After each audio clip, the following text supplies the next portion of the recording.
Hey everybody, I'm back, and the camera has a freshly charged battery, and well, I should say, I charged the battery in the camera, and emptied the video card, so I should be able to get some good shots before it fills up or battery dies on me again. I was gonna buy a second battery. This, unlike the previous blogging model that I had, this one has a removable battery, so I was gonna actually buy a second battery and have it ready and charged. I'm kind of holding off on that because, well, I don't want to really spend the money just because I'm not sure whether or not I'm married to this camera just yet. I know GoPro, that's the one to have.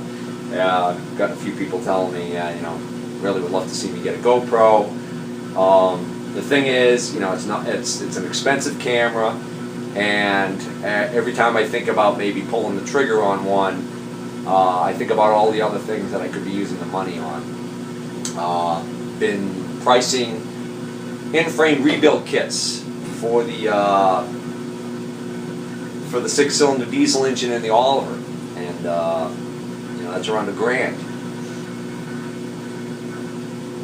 Machine's pretty old. I don't even know if it's going to be worth putting that into it, but it's really the only loader backhoe I have right now. And even if I finish the old International IH350, it's got a loader on the front of it, but it's not the kind of loader that the Oliver has. And that Oliver's got that wear loader on it. That's a strong loader, and there's no backhoe on the one. But anyways, this morning I'm here at the parts washer, and I'm cleaning more parts from the Sipp drill press to prep and paint. As for purchases that I am pretty satisfied with, my $50 Craigslist parts washer, which I painted up and put rollers on. Definitely, this is one of the things that would top one of my list of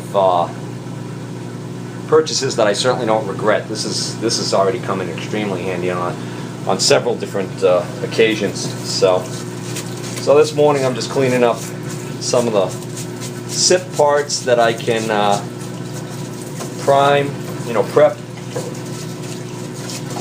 and paint and reinstall.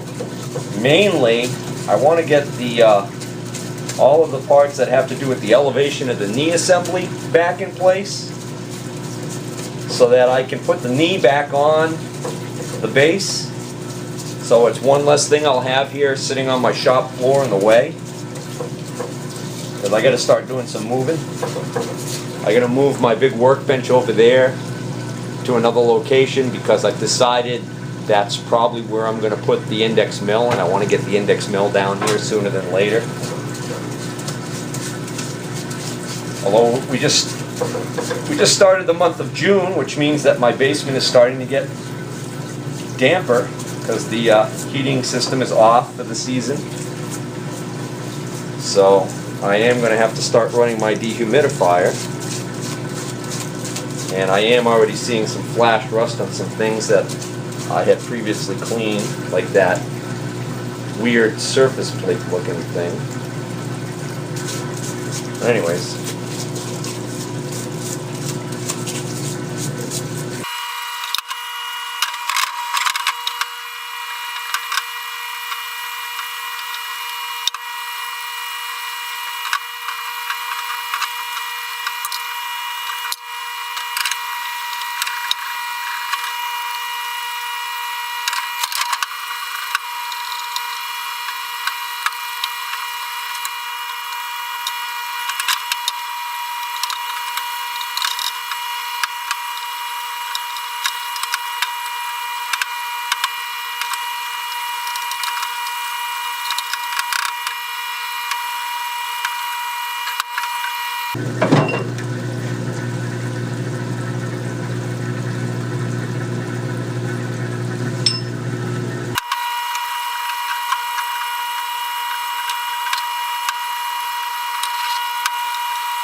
Got a few spots on here I'm going to have to hit with my soft wire wheel. or maybe even steel wool might do the trick. Looks like last time it was painted by somebody, they didn't bother disassembling it for painting. I see some paint on here, right there, and of course these don't get painted because these have to stay lubricated. I guess you could actually paint this part if you... No, not really, because that's right, the thing slides up and down, and so you don't want paint on this at all.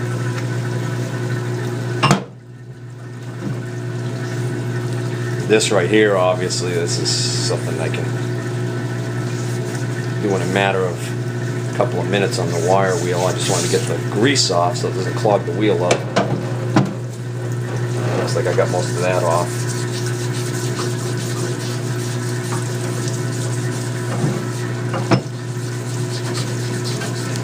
This component. This is the shaft. The handle goes on for the elevation of the knee.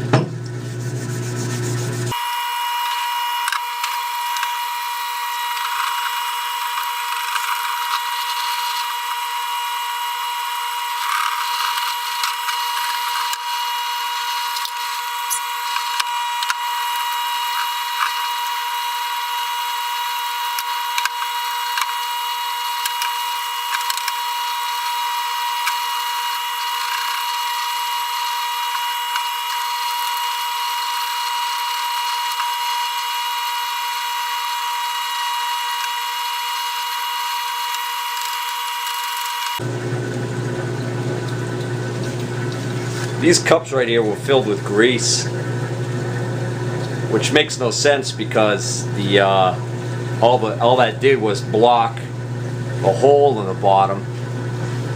There's a hole down the bottom right there that the oil is supposed to seep through and lubricate this pinion gear, or bevel gear I should say, whatever. Anyways, it seems to me like that should have been oil in there.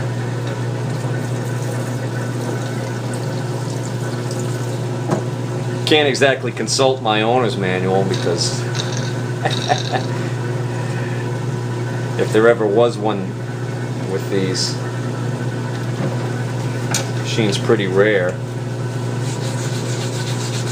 Most of these have probably long since gone to the scrap yard to become tomorrow's,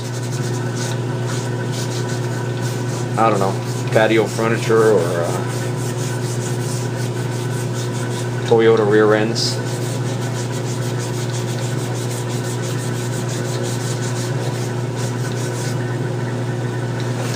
Who knows what.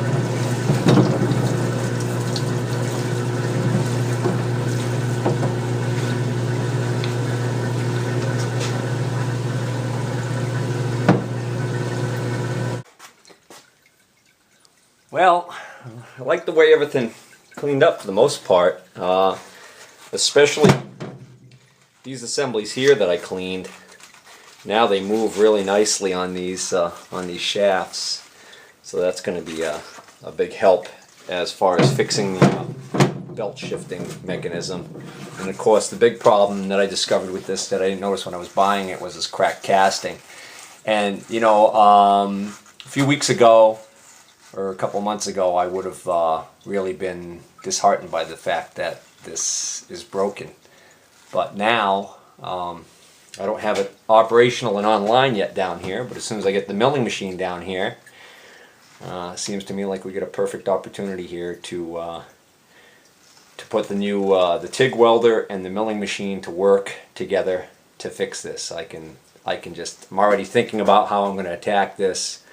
Probably going to end up milling off this broken piece right here down to this point and getting a small piece of steel and probably TIG welding it right to this body.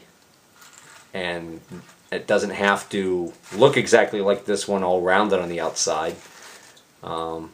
All that we need is for it to be functional. So all I really need is I need a vertical surface coming up. I need a flat area that comes up this way that is exactly parallel to this surface right here. So I think that's going to be completely doable. So I have every confidence that I'm going to be able to fix this and make it operational again. Then I cleaned up.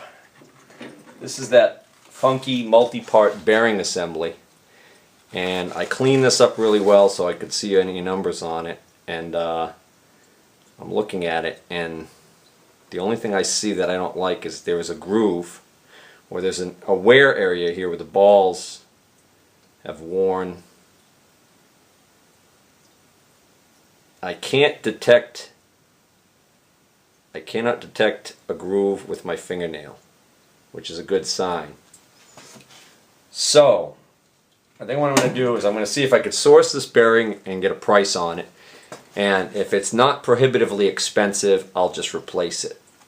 However, if it is, this side's actually better. This is probably the top cap. This seems to have a lot less. And it's got a little wear path on it too. But anyways, then down in here, same thing on this. It's got little lines where probably what happened was as the dirt and the gunk got in here and this was loosened up, at some point, every once in a while, a ball would probably lock up and stop rotating while it was spinning and score that. So the scoring on this, ideally, yeah, replace it. But again, being budget-minded and you know, because of the age of the drill press and everything, I may end up just pressing this back into service. Of course, I gotta see if I can find all those little ball bearings and wash them and see what kind of condition they're in.